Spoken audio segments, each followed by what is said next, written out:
So it's very much about refined kinds of thinking. It's what we want to use in complex problem solving and conflict resolution. The problem is when we're in a conflict or in a threat situation, the limbic system can sort of override. The limbic system is designed to override any other process because it's there to keep survival going, right? So it's often called at these times the survival brain.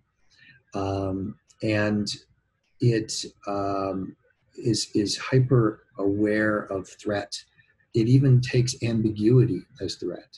So, you know, just jumping ahead a little bit, if you're in your limbic brain and a boss is waffling about what's to come, the brain gets angry with the boss at that point, right? Whereas at other times when we're not so limbic, when the limbic system, the prefrontal cortex are working in concert as we would want them to be, okay, the boss doesn't know right now, the boss will tell us later.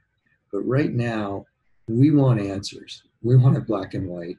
We want to know when's this going to end? How is it going to happen? And if you're not delivering that for us, we're not going to be comfortable sitting back and saying, okay, we'll get back to us, right? Mm-hmm. Because that fear response is so elevated in us.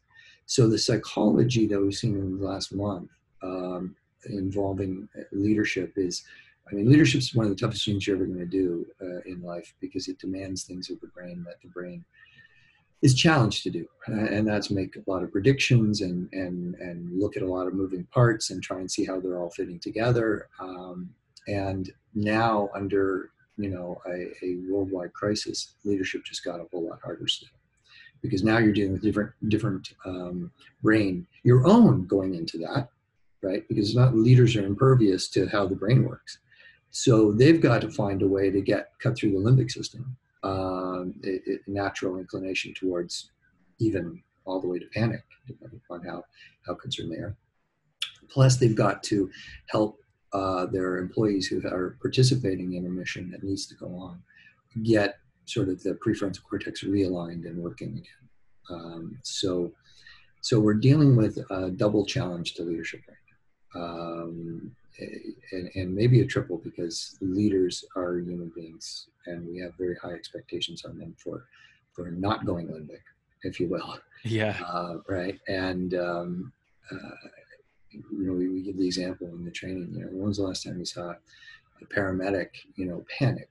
Well, thankfully we don't because they're so well trained that they know that if they panic, they're going to spawn that panic in others. They're going to set off the limbic system in others. Other people, Right.